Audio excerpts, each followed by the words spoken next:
But I think though it's early morning with the work from home schedule, most students have joined. That's so good to see. Sorry for the trouble of having you making you attend the session early morning. As ma'am said, I am a doctor basically. I finished my medicine from Government Medical College Thrissur, and then a few series of events. I moved into education technology, starting with medical education, and then education in general. So one of our new applications is EdFont, which is currently being used at St. Teresa's College, I think, which is a neighboring college for St. Albert's. So that's how I connected with Dr. Gio Fernandez, and I think that's so nice of him to have remembered me. Though I connected with him almost a year back, and to have invited me to this session. So to all the students here, let's try to keep this as an interactive session. So anytime you have a doubt or you feel bored, please feel free to interrupt. We can have some chit chat and have some Q&A and move on. So anytime, that is fine. And I think we can possibly have a break after 30 minutes. So you can have some coffee, get some snack, and rejoin if that is okay. So let's start. To start off, sir, can you tell me, out of the 106, are most of us, most of the participants, students? Yes, Yes, sir. sir. Yeah. And they'll Most be of them are students. business BBA students, is it, BBA ma'am? students, commerce students, BBA. and retail management students and travel and tourism students are also there. Okay. Great.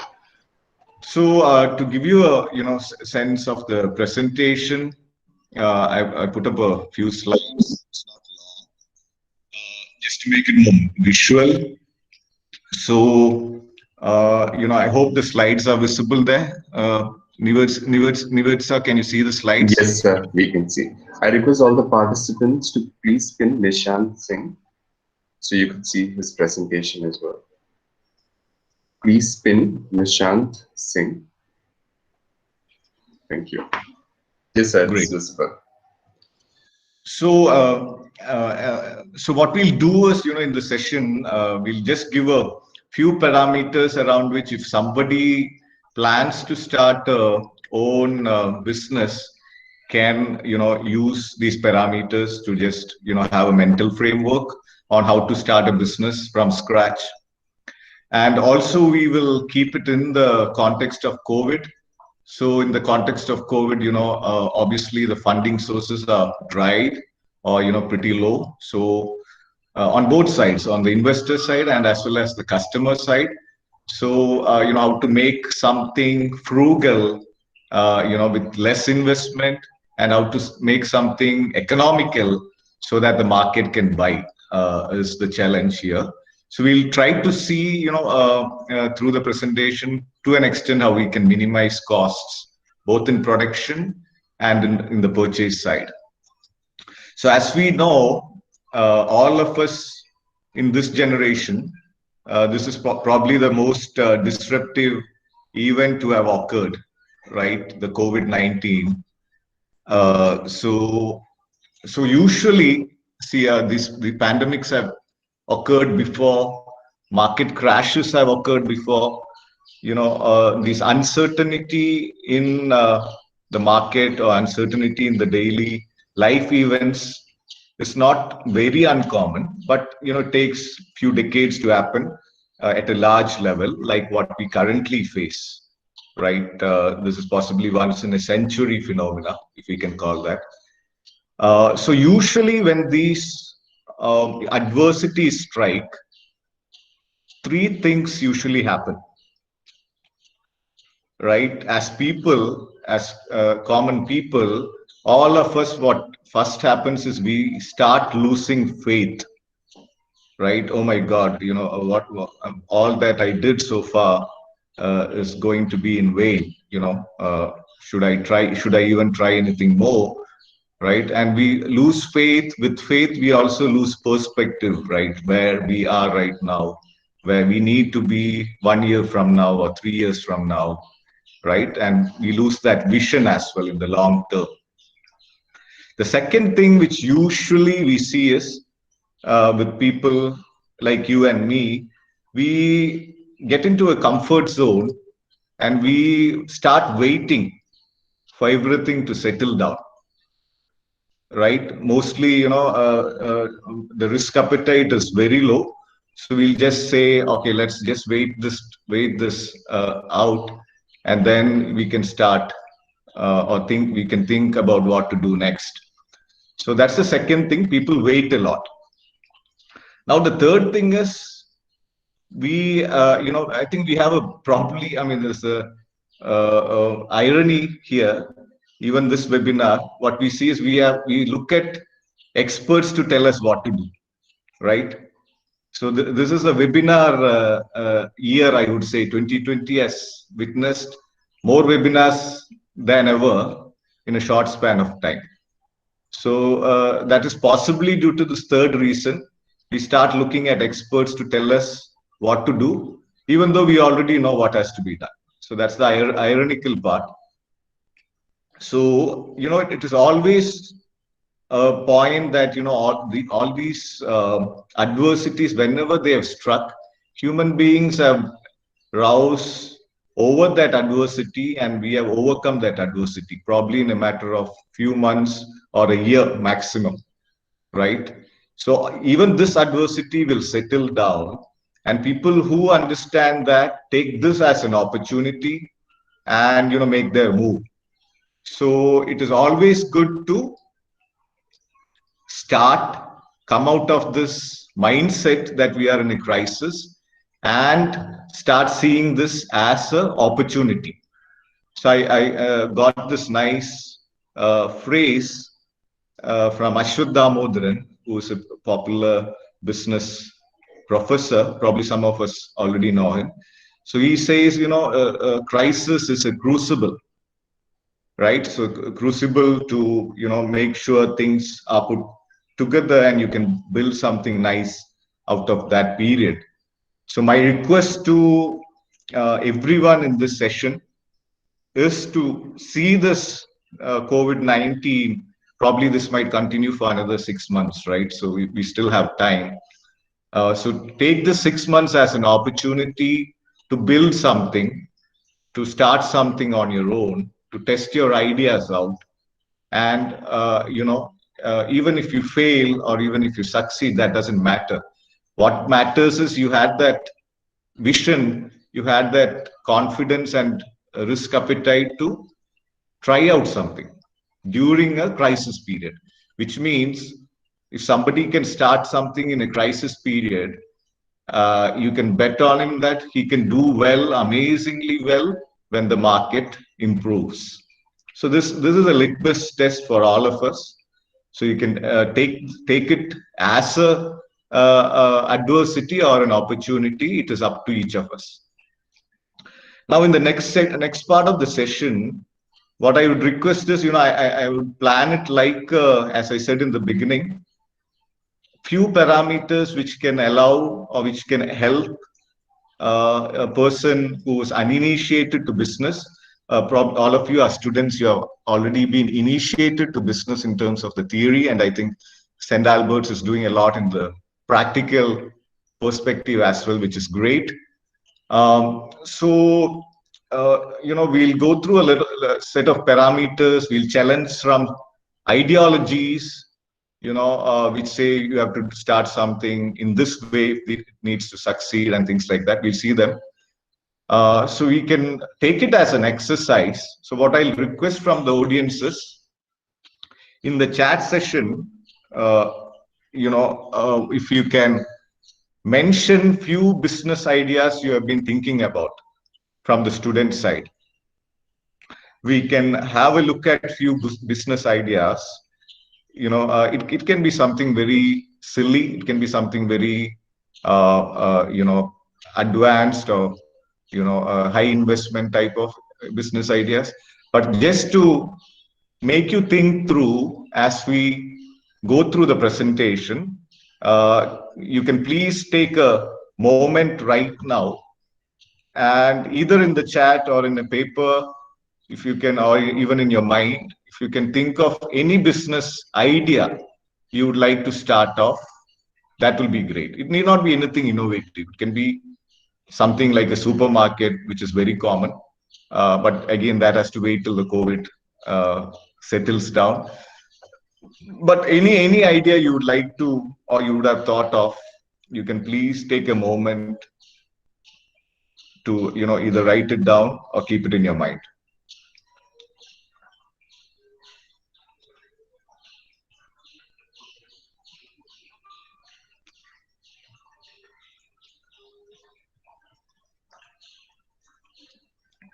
So, would any student want to volunteer to say what business idea they have been thinking about, either online or offline?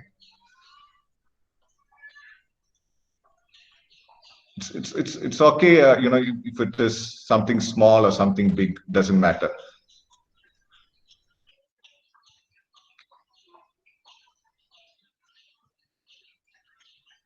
Anybody? Okay, that's great. I think a student has posted in the chat. Hi, Bijisha. Nice to connect with you. Your idea, your suggested is desalination RO plant, RO for reverse osmosis, I guess. Great, great. That can solve a water crisis. Great idea, a real problem. Anybody else? So you can keep posting to the chat. First thing in a business student mindset, I would say, is to break that fear component of whether what I'm going to start as a business will succeed or fail.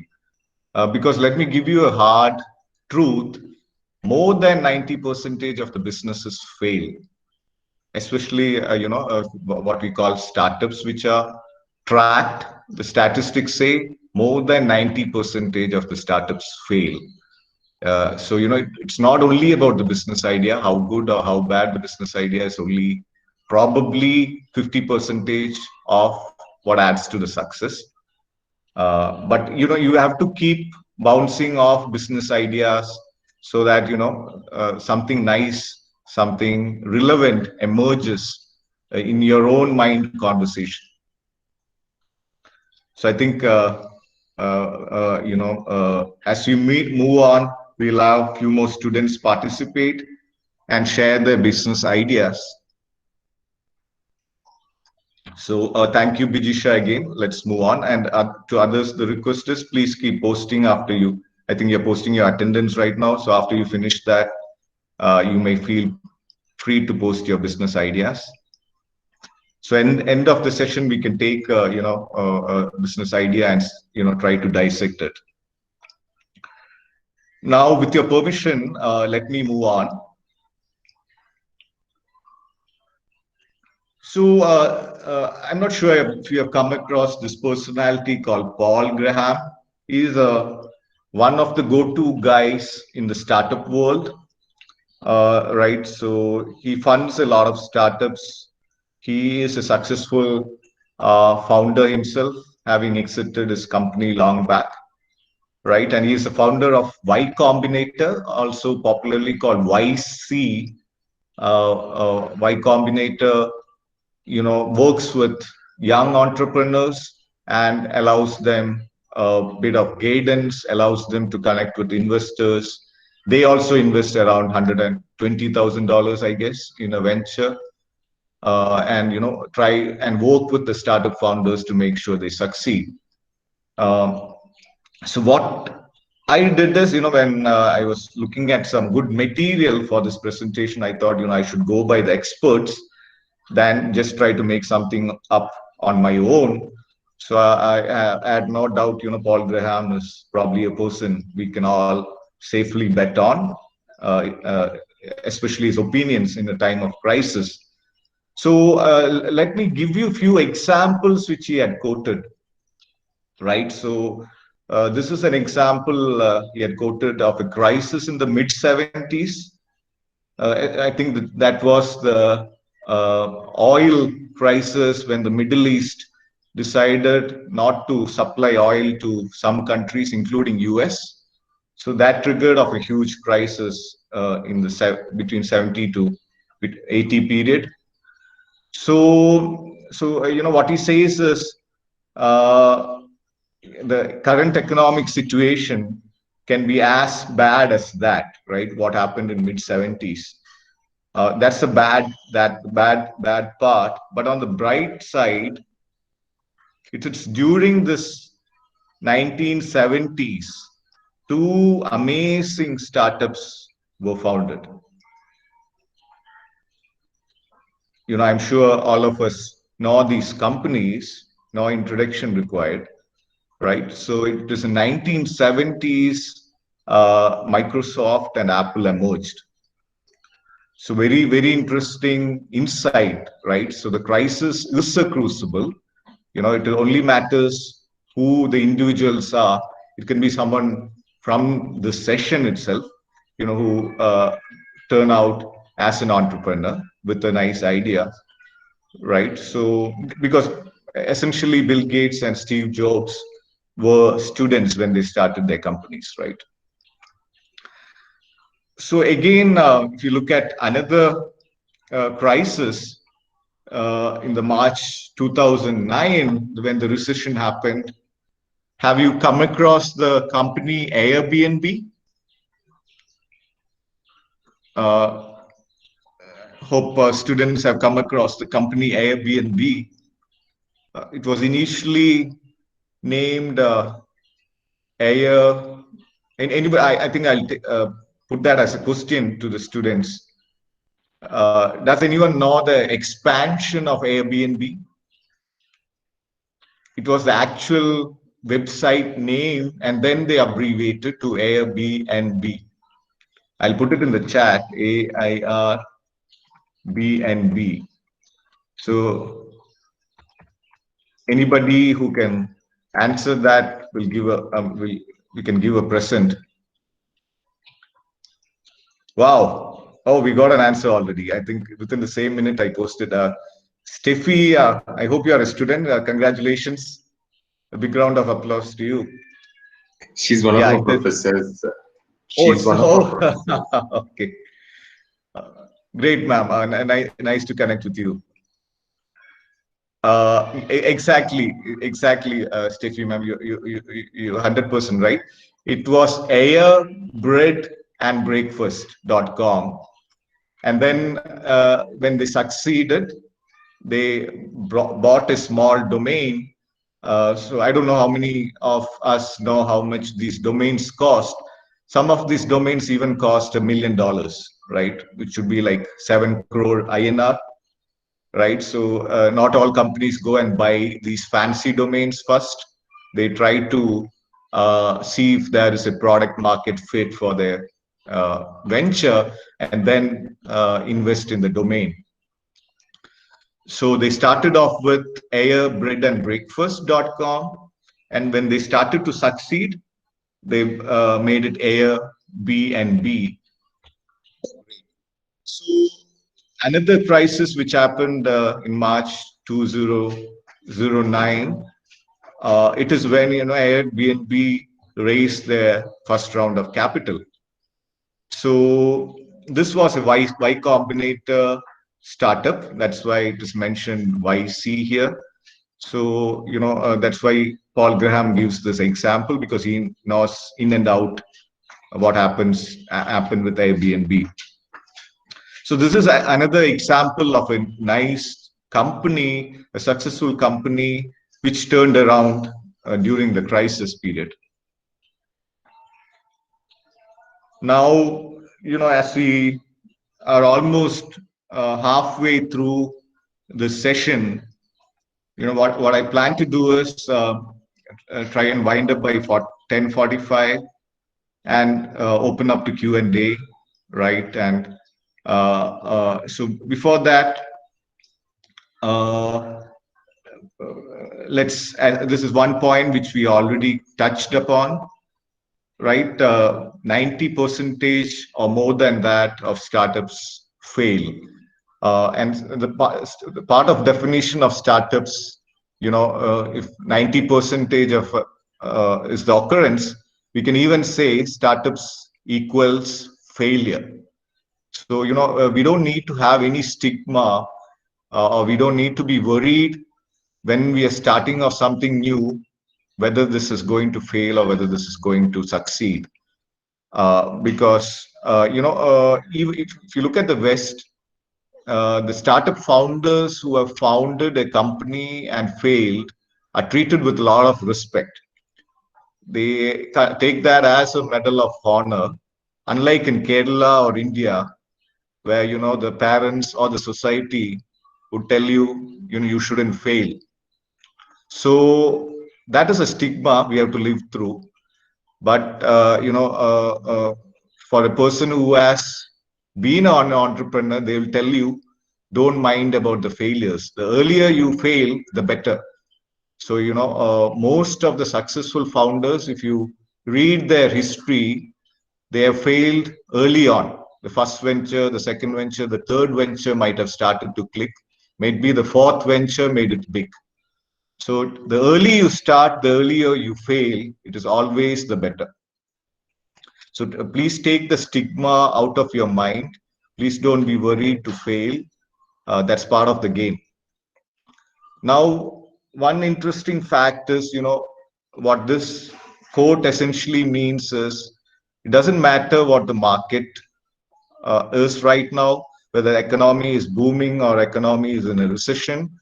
The essential quality or the essential parameter which decides success or failure of a startup is what? It is the quality of the founder or the quality of the co-founders. So which takes us to the next slide. This is also a right time to invest in yourself, because you would never get so much of time in your life like you have now to invest in yourself. You can take that from me. I really wish I learned something long back, when I was a student, because these days you are really you're really stretched for time. So my humble request to all students is, if not starting a company, this is the right time to invest in yourself. I think that's exactly what St. Albert's is also doing by bringing to you a lot of speakers, even the established and young entrepreneurs like me. So just few resources which are very small, right, and also which are very slightly voluminous. So let's start with the smallest one. I would request everyone in the session to either now, I don't mind even if you do it right now, or after the session, Google for this particular tweet by Naval Ravikant. I'm not sure I can copy paste, but I'll just post it in the chat. Naval Ravikant is his name. He is an NRI. He's of Indian origin, but he's a US citizen. So you can just follow him on Twitter. It's the best guy to follow for a business student. So if you go to his Twitter channel, the first post, which has over 1 million likes, is about this: how to get rich without getting lucky. So it's a series of tweets, I think around 10 to 15, which is as good as reading a business textbook, right? So you can spend 5 to 10 minutes to read a tweet today itself. That can give you a lot of insights, right, on what businesses to start, how to go through from the beginning to the success stage. It is all summarized in a few tweets. So one thing which he focuses on is the power of compounding. So I think compounding is something you would learn in your curriculum. You know how much value that formula of compounding has in anything that you do. If you can bring that compounding, whether it's learning, whether it is investment, whether it is entrepreneurship, the chances of success are pretty high, right? So please have a look at the tweet. Now, the next book, possibly familiar to a lot of you, I'm sure Steffi ma'am knows, is 0 to 1 by Peter Thiel. Peter Thiel, another question to the audience. Does anyone know which popular company Peter Thiel was a co-founder of?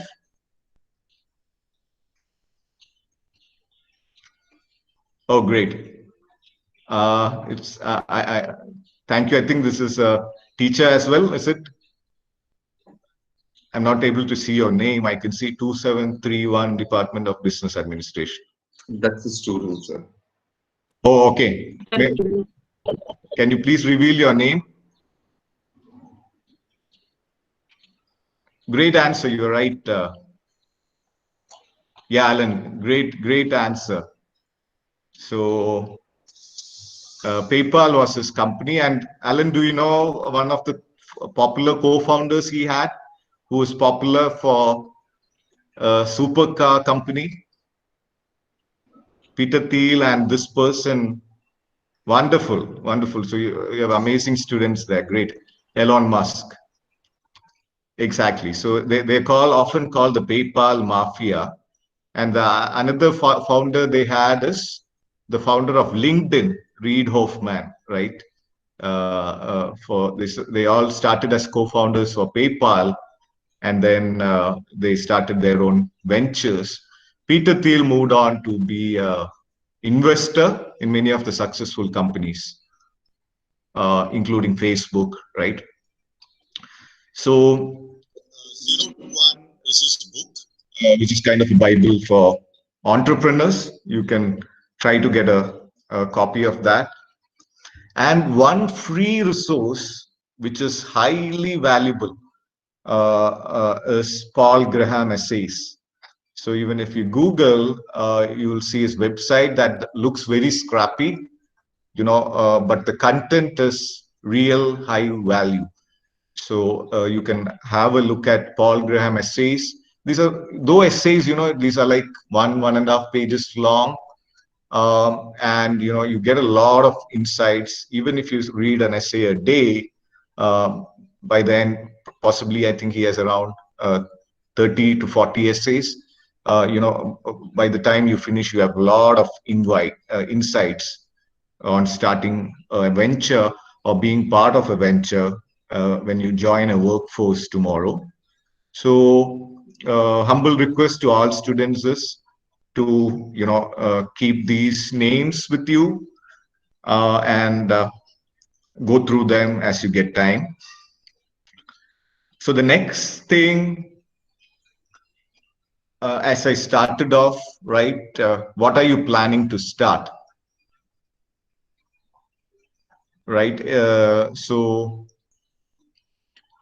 that is something to have at the back of your mind, right? So it'll give you a good perspective as we discuss the other parameters in the session.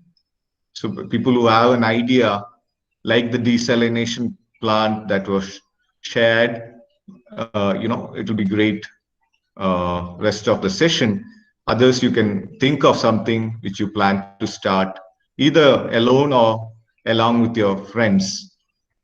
So like Bijisha, I expect you also to have something in your head as we move on. So see, anything you're planning to start during a crisis period, there's only one point which you can keep in mind. Try to make something that saves money in at both sides of the equation, from a starting point, the investment you have to put in to get that started, get that venture started, right? It has to be low investment. And also the product you bring out has to be economical so that the market can replace an expensive product which they're already using for the cheaper, almost equal quality or a better quality product that you are offering. So this is something which can help, when you're starting something during a crisis period. I borrowed most of this from Paul Graham's essays. So you can count on him. As I said, he has seen a lot of companies. He has been a part of a lot of success stories during the crisis period as well. So make things that save money. What he says is economic depression can be a great time to start a company that helps customers save money. So again, going back to the example of Airbnb, I hope you know their business model. Airbnb allows even people like us to rent out a room or a part of our house as homestay facility. So what happened during the Great Recession is a lot of landlords were running out of money and they were looking at a source for money. And then they decided to rent out part of their homes for travelers. And luckily, during 2009 depression, there was no ban on traveling. Even travelers were looking at cheaper options to stay compared to the established hotels. So that made a huge solution to a actual problem at the right time.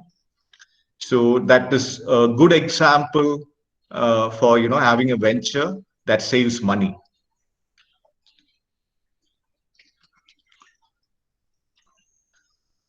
So I think we can skip this. As I said, if 90% of startups fail, we can say failure is a synonym of the word itself. So never ever be afraid to fail. It's a part of the game.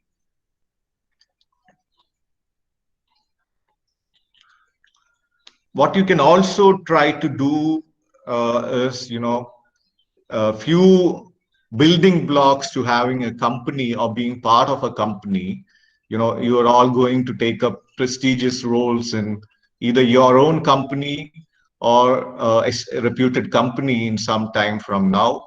So some essential skills is collaboration, right? How to work with others, whether remote or whether offline. That is an essential skill to have. Now, if you are a founder or a co-founder, you will also have to hire people to delegate jobs, not immediately, but maybe a few months after you start. You need people to take care of customer support. You need people to take care of your office or your billing. So you need to bring in the right people. So that is an essential skill to have, right? And how to identify a good co-founder. So you can always start as a single founder, doesn't matter. But if you are bringing in a co-founder, the speed in which you make or break is going to be twice. Obviously, if the co-founder is as interested, as excited, as driven as you are by the idea, so it is also important to find that right person who is passionate about the idea you have, right? So it is good to start off single until you find that person and team up later on. Even that is fine. So one good resource I would like to share, if anybody is already thinking of starting a company, if you want to hire someone quickly, a good resource is online hiring websites. There are a couple of them which are popular. One, for your information, is freelancer.com. I would share that in the chat.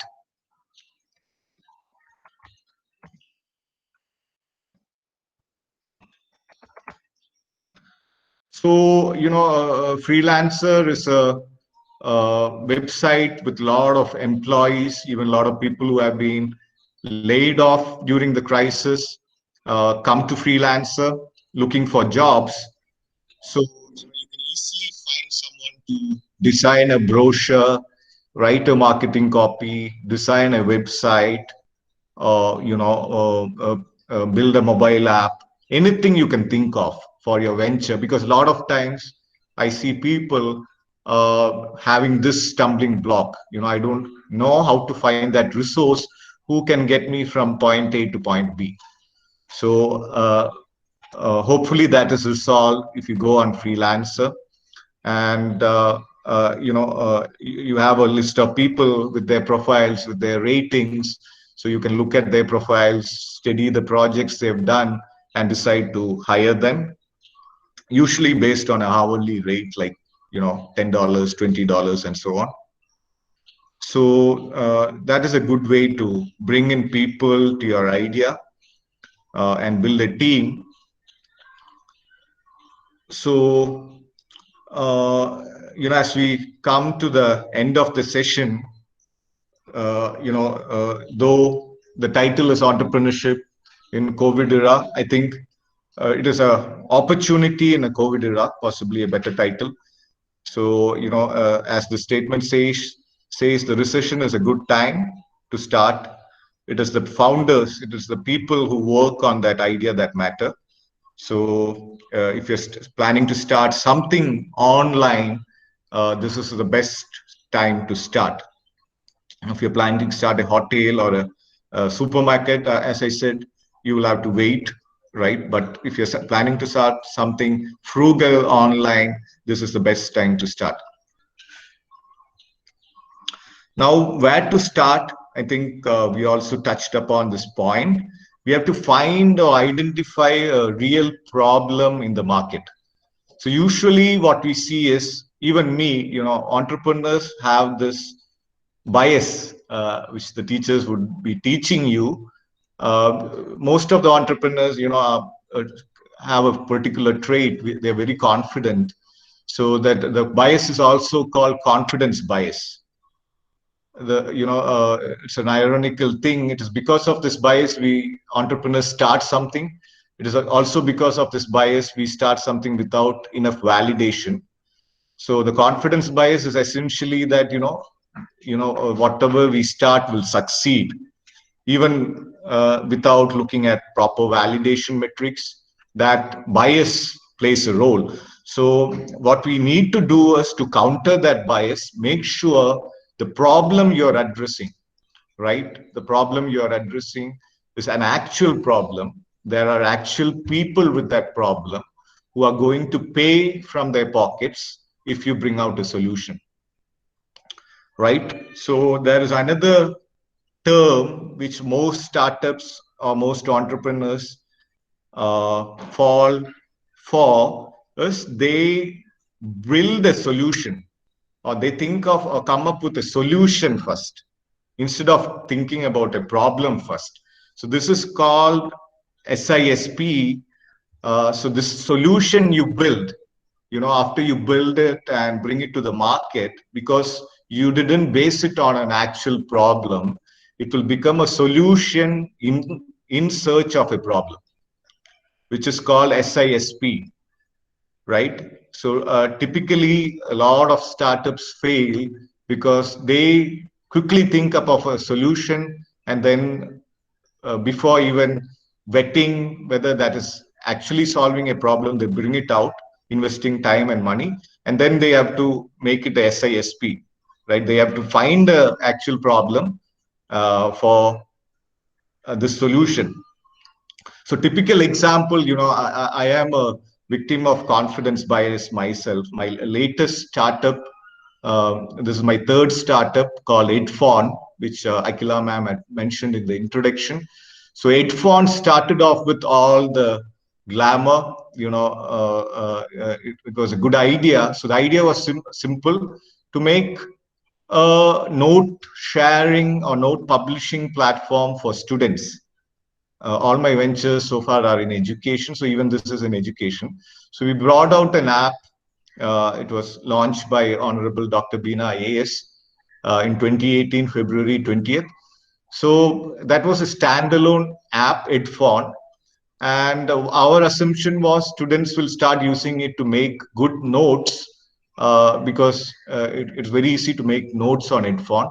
You can add your voice also and start using it. But then we understood, students are not that self-driven. Even we were not when we were in school or college, right? So we knew we had a SISP at hand. Now we were looking at an actual problem. Then, after few interactions, we went to 30 colleges, including St. Albert's, right? And what we understood is the real problem lies in the coursework part. For teachers to issue assignments or projects, it is a pain, to keep track of who submitted, who didn't submit, and also for the students to submit it easily. That is a pain point. So we pivoted Edfon as a coursework application, which was taken up by St. Teresa. So so usually we could have saved a lot of time if we found out that problem earlier on and built a product specifically to address that problem. So so always, it doesn't matter if you end up with SISP, you can always pivot to find a right problem, but it's always better if you have an actual problem that you're solving. Now, very, highly popular misconception is, I even know some startup funding or institutions which say we would only fund innovative companies. Now, that is a very big misconcept. So innovations, you don't need to have some brilliant idea which nobody has done before. It is highly unlikely that nobody has thought of your idea before. If nobody has thought of your idea, please remember the chances are you're not solving an actual problem. It can end up as SISP. So innovation is overrated. You don't need to be innovative at all. You can very well, emulate an existing successful product. We'll see a few examples of companies who were successful after doing that, right? So the reason why we tell sowers, startup success is a huge equation, a lot of variables in there. What you see on the screen, these are few parameters in a startup success equation. So if you can read out to yourself, you need to have a clearly identified problem. Now the problem needs to be there in the market, right? People need to be appreciative of that problem. People need to be willing to pay once you solve that problem. You need to have a team that can solve it well. Now, after that, the product quality needs to be at par with the expectation of the market. You need to find the right distribution channel, competitive advantage over the competition. At the end of the day, you need to make some profit to have some good cash flow. So even if you look at it, it is when you break down the startup, these are all the parameters that you need for a success. Now, on top of this, if you are working on an idea which has not found success in the market, meaning it is completely innovative, you will be juggling all these parameters in the air, which is a very hard thing to do, right? Now, if you look at, as I told you, media has been overselling us the virtue of innovative or breakthrough ideas. Even look at an example of the common successful entrepreneurs we have around us. Can you think of few names? Lulu Supermarket, right? It's not an innovative idea. Supermarkets have been there quite a time being. Kalyan Silks, it's not an innovative idea, right? I don't know, any names you can think of, right? So what they do is they do improvise on how a supermarket is functioning, how that efficiency can be maintained, from day 1 to year 10 without losing the efficiency. So these are things which matter. The innovativeness of the idea is a misconception. Please don't fall for that. So Tanya said transcription services, a very relevant problem. Great, great. I'm glad it is not innovative. So let me give you a few more examples of imitators who succeeded. So if you look at the large number, 97.8% of the innovation value goes to imitators.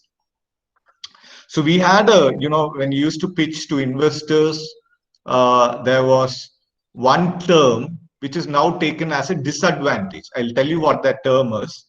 That term was first to market. First to market means that's a new idea. You are the person who is bringing that first to market. It was taken as a positive earlier. Now that is taken as a negative. If you are saying this is a first to market idea, they say, you need to validate it. Probably people won't pay for your solution. So a very good example that we have in front of your eyes. We look, the people who brought out these innovations, right? Before McDonald's, for fast food, it was White Castle. How many of us have heard of White Castle? They brought it first to the market, but they couldn't, figure out all the parameters in the equation, so they failed. McDonald's took the best from them, and then they succeeded, right? Diners Club, hopefully some of us have come across it, but they brought that credit card system. But people who succeeded are built on or stood on top of their shoulders, right? Visa, MasterCard, American Express. Corvette, I don't think many of us have heard of that supermarket chain. They started off first. Walmart is a popular name in the West right now, who imitated Corvette. Now, CNMP Man, probably a company brought out a Walkman or a small iPod. They didn't succeed. It is Apple iPod, which imitated this MP Man, which succeeded. So, dear friends, let me tell you, innovation is highly overrated. Please don't think you need to have an innovative idea to start off. Start off with any idea that solves a problem for the people, then you are a good entrepreneur. You can improvise on that with your own innovative thoughts. So I think, possibly I took 10 more minutes than I had planned.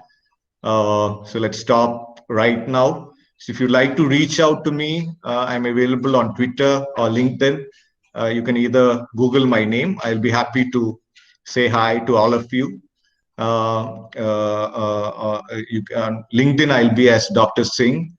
You can search for me. If you like to drop me an email, I'll be glad.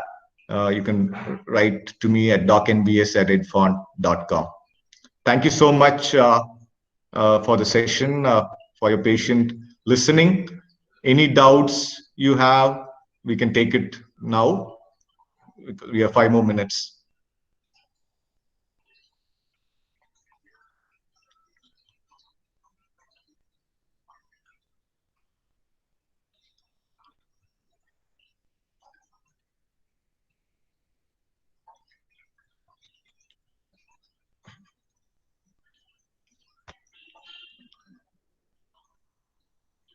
So we have a question here. Lorraine, she have asked, sir, what was the reason for you to come into entrepreneurship in spite of being a medical doctor? Yeah. Thanks for that question, Lorraine. So it's a very short story. I happened to write a book. So in medicine, after 4.5 years of training, you have a 1-year internship where you are called house surgeons. So usually we prepare for the MD entrance exam during that period. So me and my friend, Dr. Rahul, happened to write a book. And because we were students, no publisher was willing to invest in printing that book. So we had to publish that with our own investment. And fortunately, that book turned out to be a good selling book, and that's why I switched into publishing. And later on, when students asked to bring out the next book after the 6 months, we brought out that too. So I moved into publishing and then into education. So that was, I'm more of an accidental entrepreneur.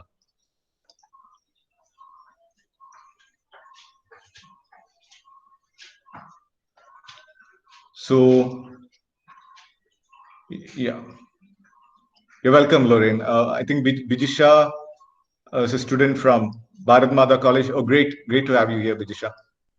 Thanks for your desalination idea.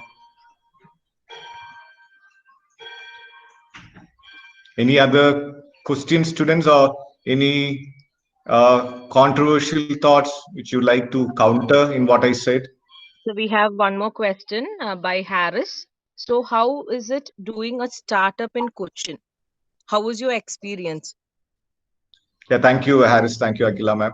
So it is amazing. It's not nothing short of having all the facilities, I would say, because right now you have the Kerala Startup Mission, which is huge support for all young entrepreneurs. And in our times, we also had active participation from Kerala State Industry Development Corporation, KSIDC. It was a huge support for us when we launched EdFond. Uh, we have a right ecosystem for startups in Kochi. Now, if you look at the investment perspective, right, it might be good. Even if you start at Kochi, it might be good if you have some connections in Bangalore. Because if you look at investments, Kochi is still on the upside of the curve. Bangalore is already doing much better. Starting up in Kochi is not a problem. It's a good idea, good place to start up, Harris.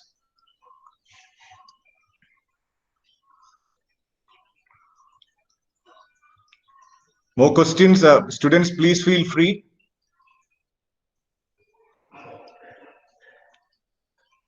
What was the innovation point? Something that you had in your mind? Because most people, even me, when I was starting up, I had this idea. You have to think of a groundbreaking, never thought of, never seen of idea for a business. We Did have a any of question you here. have that idea? Sir, we have one more question. Sir, did you come across any difficulties? Okay, I'm not able to see the student's name. You can please post that. Tania. Oh, okay. Yeah. So difficulties are pretty much, how you look at it, Tanya. It's all in your mind.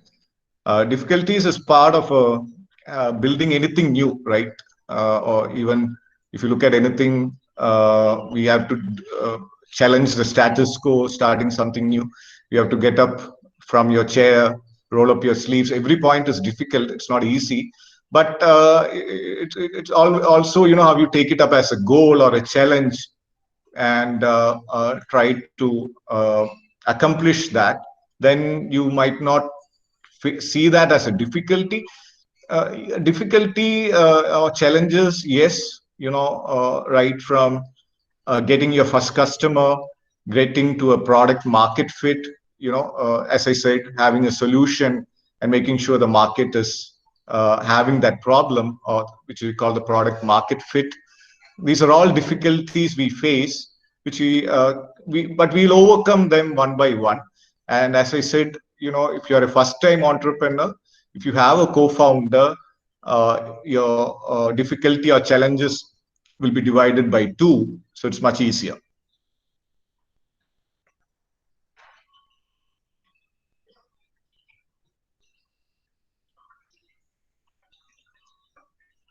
Okay, sir. Thank you, sir. No more questions, I guess. So I welcome Nived Eustace to render the vote of thanks. Thank you, Akila ma'am. Good morning, sir, and Yep. good morning, everyone. On behalf of the Department of BBA, St. Albert's College Autonomous, I want to thank you for your insightful presentation today. Please You accept. have a great voice, Nived.